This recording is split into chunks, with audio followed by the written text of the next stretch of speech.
Hello friends, good evening. मैं नंदिनी कुमारी आप सभी को स्वागत करती हूँ अपने यूट्यूब चैनल दक्ष स्टडी सेंटर पे। मैं इसी चैनल में प्रतिदिन जीके जीएस का क्लास लूंगी जो कि आपके एग्जाम के लिए बहुत इंपॉर्टेंट होगी, ऑल कॉम्पिटिटिव एग्जाम के लिए, जैसे कि BPSC state, BSSC, railway, NTPC, banking for all other exam के लिए बहुत इंपॉर्टेंट रहेगी। इसलिए हमारे साथ जुड़े हुए रहें वीडियो का अंतिम समय तक। आज का हमारा पहला क्वेश्चन यह है कि कपास उत्पादन में एक गठ कितना किलोग्राम होता है। ए में हमारा 170 है, बी में हमारा 135 है, सी में हमारा 140 है, डी में हमारा 149 है। तो हमारा इसका आंसर हो जाएगा ए नंबर, मतलब कि कहने का मतलब 170 हमारा सही आंसर है। हमारा अगला प्रश्न यह है कि भारत का जूट क्षेत्र किसे कहा जाता है। भारत का जूट क्षेत्र किसे कहा जाता है। ए में हमारा पश्चिम बंगाल है, बी में हमारा बिहार है, सी में हमारा उड़ीसा है, डी में हमारा छत्तीसगढ़ है। तो हमारा इसका आंसर हो जाएगा ए नंबर, मतलब कि पंजाब इसका सही है, पश्चिम बंगाल इसका सही आंसर है। हमारा अगला प्रश्न यह है कि कपास की खेती के लिए कितना दिन पाला रहित होना चाहिए। ए में हमारा 210 है, बी में हमारा 102 है, सी में हमारा 350 है, डी में हमारा 143 है। तो हमारा इसका आंसर हो जाएगा ए नंबर, मतलब कि 210 इसका सही आंसर है। यदि आप इस चैनल पहली बार विजिट कर रहे हैं तो चैनल का वह सब्सक्राइब कर ले। हमारा अगला क्वेश्चन यह है कि आंध्र प्रदेश किस फसल के उत्पादन में अग्रणी है। आंध्र प्रदेश किस फसल के उत्पादन में अग्रणी है। ए में हमारा तिल है, बी में हमारा तंबाकू है, सी में हमारा सरसों, डी में हमारा नारियल है। तो हमारा इसका आंसर हो जाएगा बी नंबर, मतलब कि तंबाकू इसका सही आंसर है। हमारा अगला प्रश्न यह है कि बिहार का कौन सा क्षेत्र तंबाकू उत्पादन के लिए प्रसिद्ध है। ए में हमारा पूर्णिया है, बी में हमारा बक्सर है, सी में हमारा समस्तीपुर है, डी में हमारा बाढ़ है। यदि इस क्वेश्चन का आंसर आपको पता है तो अपने कमेंट बॉक्स में जरूर दे। तो हमारा इसका आंसर हो जाएगा सी नंबर, मतलब कि समस्तीपुर इसका सही आंसर है।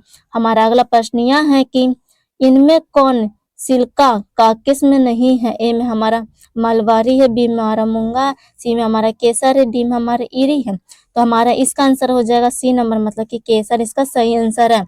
हमारा अगला प्रश्न यह है कि दक्षिण भारत का सर्वाधिक गन्ना उत्पादन राज्य कौन है। दक्षिण भारत का सर्वाधिक गन्ना उत्पादक राज्य कौन है। ए में हमारा महाराष्ट्र है, बी में हमारा कर्नाटक है, सी में हमारा केरल, डी में हमारा तमिलनाडु है। तो हमारा इसका आंसर हो जाएगा ए नंबर, मतलब कि महाराष्ट्र इसका सही आंसर है। हमारा अगला प्रश्न यह है कि गन्ना अनुसाधनशिला किस शहर में है। गन्ना अनुसाधनशील किस शहर में है। ए में हमारा सेलम है, बी में हमारा हर्षण है, डी में हमारा कोयम्बटूर है, डी में हमारा कन्याकुमारी। हमारा इसका आंसर हो जाएगा सी नंबर, कोयम्बटूर इसका सही आंसर है। हमारा अगला प्रश्न यह है कि दाल किसका प्रमुख स्रोत है। दाल किसका प्रमुख स्रोत है। ए में हमारा विटामिन है, बी में हमारा प्रोटीन है, सी में हमारा मिल्सन है, डी में हमारा बटर है। यदि इस क्वेश्चन का आंसर आपको पता है तो अपने कमेंट बॉक्स में जरूर दे। तो हमारा इसका आंसर हो जाएगा बी नंबर, मतलब कि प्रोटीन इसका सही आंसर है। हमारा अगला प्रश्न यह है कि अनानास उत्पादन में अग्रणी है। अनानास उत्पादन में अग्रणी है। ए में हमारा मेघालय, बी में त्रिपुरा, सी में हमारा कर्नाटक है, डी में हमारा केरल है। तो हमारा इसका आंसर हो जाएगा ए नंबर, मतलब कि मेघालय इसका सही आंसर है। हमारा अगला प्रश्न यह है कि धान का वार्षिक उत्पादन देश में कितना है। धान का वार्षिक उत्पादन देश में कितना है। ए में हमारा 9 करोड़ टन है, बी में हमारा 29 करोड़ टन है, सी में हमारा 5 करोड़ टन है, डी में हमारा 13 करोड़ टन है। तो हमारा इसका आंसर हो जाएगा ए नंबर, 9 करोड़ टन इसका सही आंसर है। हमारा अगला प्रश्न यह है कि देश में चावल का प्रति हेक्टेयर उत्पादन लगभग कितना। ए में हमारा 15 करोड़ किलोग्राम है, बी में हमारा 1990 किलोग्राम है, सी में हमारा 35 किलोग्राम है, डी में हमारा 500 किलोग्राम है। इस क्वेश्चन का आंसर आपको पता है तो अपने कमेंट बॉक्स में जरूर दें। हमारा इसका आंसर हो जाएगा बी नंबर, मतलब कि 1990 किलोग्राम इसका सही आंसर है। हमारा अगला प्रश्न यह है कि धान की खेती के लिए वर्षा की मात्रा कितनी उपयुक्त है। ए में हमारा 100 से 110 सेंटीमीटर, बी में हमारा 50 से 100 सेंटीमीटर, सी में हमारा 50 से 150 सेंटीमीटर, डी में हमारा 100 से 200 सेंटीमीटर। तो हमारा इसका आंसर हो जाएगा डी नंबर, मतलब कि कहने का मतलब है 100 से 200 सेंटीमीटर इसका सही आंसर है। हमारा अगला प्रश्न यह है कि गेहूं का वार्षिक उत्पादन देश में कितना है? गेहूं का वार्षिक उत्पादन देश में कितना है? ए में हमारा 7 करोड़ टन से कम है, बी में हमारा 7 करोड़ टन से ऊपर है, डी में हमारा 18 करोड़ टन से ऊपर है, डी में हमारा 5 करोड़ टन से ऊपर है। यदि इस क्वेश्चन का आंसर आपको पता है तो अपने कमेंट बॉक्स में जरूर दें। हमारा इसका आंसर हो जाएगा बी नंबर, मतलब 7 करोड़ टन से ऊपर इसका आंसर हो जाएगा। हमारा अगला प्रश्न यह है कि देश में कपास का वार्षिक उत्पादन कितना घट है? ए में हमारा 130 लाख है, बी में 246 लाख है, सी में हमारा 75 लाख है, डी में हमारा 185 लाख है। तो हमारा इसका आंसर हो जाएगा डी नंबर, मतलब कि 185 लाख इसका सही आंसर है। हमारा अगला प्रश्न यह है कि देश में गेहूं का प्रति हेक्टेयर उत्पादन सर्वाधिक कितना है? ए में हमारा 2100 किलोग्राम है, बी में हमारा 2800 किलोग्राम है, सी में हमारा 3500 किलोग्राम है, डी में हमारा 4800 किलोग्राम है। यदि इस क्वेश्चन का आंसर आपको पता है तो अपने कमेंट बॉक्स में जरूर दें। हमारा इसका आंसर हो जाएगा बी नंबर, मतलब कि 2800 किलोग्राम इसका सही आंसर है। हमारा अगला प्रश्न यह है कि गेहूं का प्रति हेक्टेयर उत्पादन देश में कितना है? गेहूं का प्रति हेक्टेयर उत्पादन देश में कितना है? ए में हमारा 2100 किलोग्राम है, बी में हमारा 2755 किलोग्राम है, और सी में हमारा 2750 किलोग्राम है, डी में हमारा 2995 किलोग्राम है। तो हमारा इसका आंसर हो जाएगा सी नंबर, मतलब कि 2750 किलोग्राम इसका सही आंसर है। हमारा अगला प्रश्न यह है कि कॉफी के उत्पादन की ऊंचाई कितनी होती है? कॉफी के उत्पादन की ऊंचाई कितनी होती है? ए में हमारा 2 से 4 मीटर, बी में हमारा 3 से 6 मीटर, सी में हमारा 6 से 8 मीटर, डी में हमारा 8 से 10 मीटर। हमारा इसका आंसर हो जाएगा बी नंबर, मतलब कि 3 से 6 मीटर इसका सही आंसर है। हमारा अगला प्रश्न यह है कि पकते समय गेहूं की फसल के लिए अर्ध तापमान कितना है? ए में हमारा 10 से 15 डिग्री सेल्सियस, बी में हमारा 15 से 20 डिग्री सेल्सियस, सी में हमारा 15 से 25 डिग्री सेल्सियस, और डी में हमारा 21 से 26 डिग्री सेल्सियस। इसका आंसर हो जाएगा डी नंबर, मतलब कि 21 से 26 डिग्री सेल्सियस इसका सही आंसर है। यदि इस चैनल पर आप पहली बार विजिट कर रहे हो तो चैनल को अवश्य सब्सक्राइब कर ले। हमारा अगला प्रश्न यह है कि 75 सेंटीमीटर से कम वर्षा वाले क्षेत्र की जाने वाली कृषि को क्या कहा जाता है? ए में हमारा अर्ध कृषि, बी में हमारा शुष्क कृषि, सी में हमारा निवेश कृषि, डी में हमारा वर्षाधीन कृषि। तो हमारा इसका आंसर हो जाएगा बी आंसर हो जाएगा, मतलब कि शुष्क कृषि इसका सही आंसर है।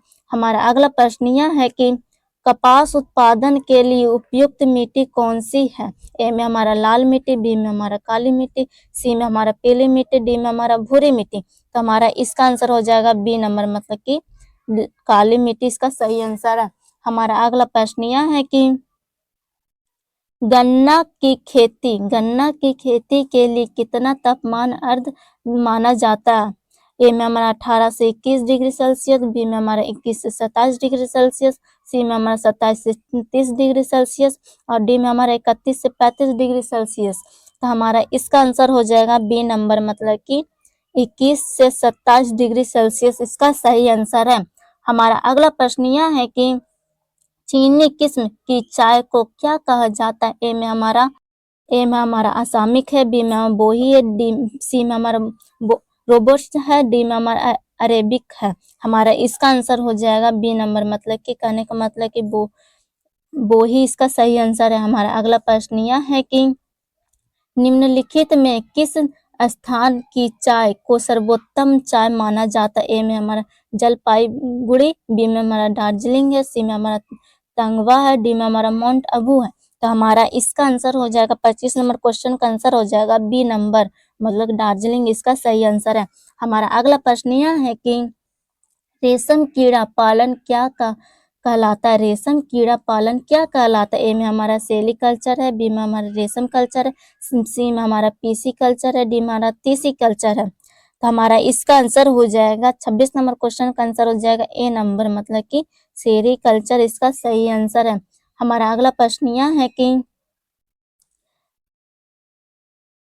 कर्तन दहन कृषि किसे कहा जाता है? ए में हमारा झूम कृषि को, बी में हमारा वाजिब पशुपालन कृषि को, सी में हमारा निर्वाह कृषि को, बी में भूधय सागरीय कृषि को। तो हमारा इसका आंसर हो जाएगा ए नंबर, मतलब कि झूम कृषि को इसका सही आंसर है। हमारा अगला प्रश्न यह है कि भारत की अर्थव्यवस्था को माया आधार क्या है? ए में हमारा कृषि है, बी में हमारा उद्योग है, सी में हमारा खनिज उत्पादन है, डी में हमारा अंतरराष्ट्रीय व्यापार है।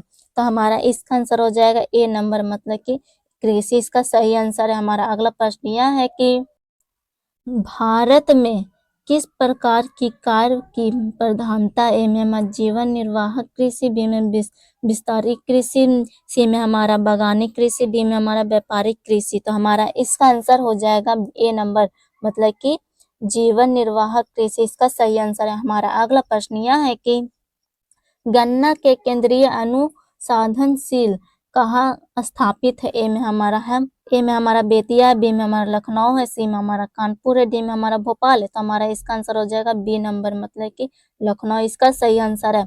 हमारा अगला प्रश्न यह है कि शक गहनता को प्रभावित करने वाला कारक नहीं। ए में हमारा सिंचाई है, बी में हमारा नियंत्रित कारण है, सी में हमारा जनसंख्या, डी में हमारा कीटनाशक है। तो हमारे इसका आंसर हो जाएगा सी नंबर, मतलब कि जनसंख्या इसका सही आंसर है। यदि आप इस चैनल पर पहली बार विजिट कर रहे हैं तो चैनल का वह सब्सक्राइब करें। हमारा अगला प्रश्न यह है कि वर्षा ऋतु की फसल को क्या कहा जाता है? वर्षा ऋतु की फसल को क्या कहा जाता है? ए में हमारा रबी है, बी में खरीफ है, सी में हमारा जायद है, डी में हमारा अगहनी है। तो हमारा इसका आंसर हो जाएगा बी नंबर, मतलब कि खरीफ फसल है। हमारा अगला प्रश्न यह है कि हरित क्रांति का सबसे अधिक प्रभाव किस फसल पे पड़ता है? हरित क्रांति का सबसे अधिक प्रभाव किस फसल पे पड़ता है? ए में हमारा धान है, बी में हमारा तिलहन, सी में हमारा गेहूं है, डी में हमारा ज्वार है। यदि इस क्वेश्चन का आंसर आपको पता है तो अपने कमेंट बॉक्स में थोड़ा फटाफट आंसर दीजिए। हमारा इसका आंसर हो जाएगा सी नंबर, मतलब कि गेहूं इसका सही आंसर है। यदि आप इस चैनल पहली बार विजिट करें तो चैनल को बस सब्सक्राइब कर दे, बेल आइकन ऑल कर दे, लाइक करें, शेयर करें और अपने कमेंट बॉक्स में कमेंट जरूर करें। और दिए गए व्हाट्सएप नंबर पर से महाराज सर से कांटेक्ट करके पीडीएफ प्रोवाइड कर दिया जाएगा। जय हिंद, जय भारत।